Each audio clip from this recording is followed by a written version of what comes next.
One of the big stock stories of the day, Advanced Micro Devices forcing out its CEO, Dirk Meyer, after just 2.5 years on the job. And just a week before AMD reports earnings, it was a very sudden move. And as a result, the shares of the world's #2 maker of microprocessors falling since that announcement late yesterday afternoon, down more than 8% right now. Joining us to discuss what is turning out to be a C-suite mystery is Cody Akri, Director of Research with Williams Financial Group, and Noah Kravitz is Editor-at-Large for TechnoBuffalo.com. This is a leading national blog on technology and consumer gadgets. Noah, what are you hearing? You have your ear to the ground out there. Why did this guy get fired or resigned or whatever? Yeah, well, I was just out in Vegas last week at CES, and it was really like a coming out party for NVIDIA.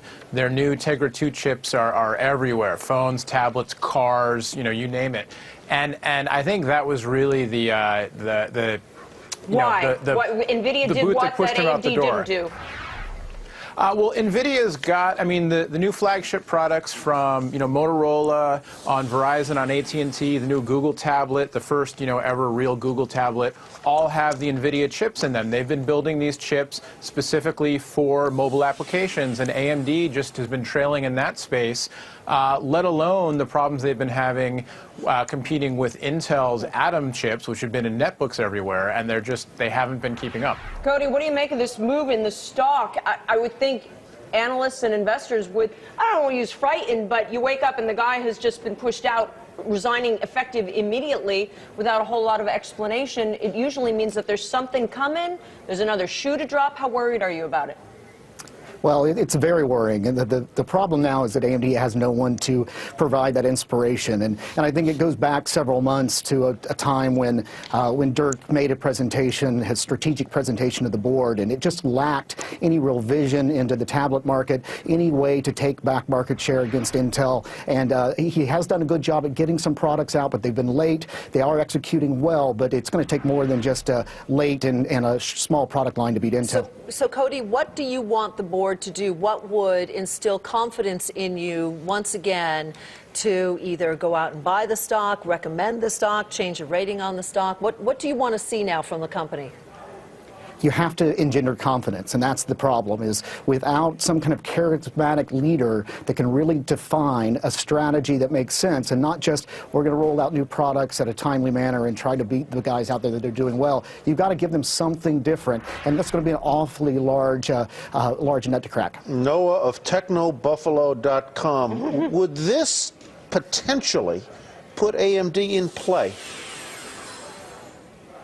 Would what put them in play? Having a leader who can define their strategy? The abrupt, you're pointing to we're looking at a stock that's down nearly 9% today. It sells at $8 a share. You've just fired your CEO. You say they're losing in key marketplaces right now. This feels like they've always been a second fiddle to Intel. So does a Taiwan company or a Korean company come in and buy them?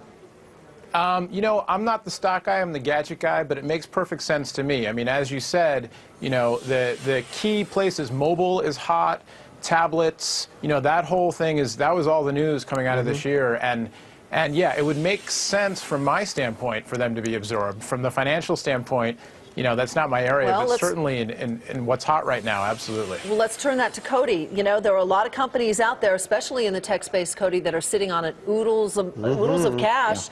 Would AMD, what would AMD bring to the table that would make it an interesting acquisition target, or have they missed the boat so much that they would not be eligible to be acquired by a company? Well, they do bring a few things, but I think the problems outweigh the opportunities. There really are very few companies out there that would have the size, the cash, the wherewithal to even stomach thinking about going long-term against Intel. If you could come at this and pick up some IP that might get you just in to participate in a new mobile or tablet market, but if you're going to buy all of AMD, then you have to be a competitor against Intel long-term, against NVIDIA long-term, and I don't see anybody obvious that would want to take that kind of risk. You guys hearing any names about a possible replacement? Either one of you? No. No. Well, no, again, you'd have to be a big name to take that risk. Not you Why guys. don't you apply? I guess the next question is, shouldn't you be hearing news about a possible replacement to engender confidence? Cody and Noah, thank you so much. Thank you. Thank you, guys.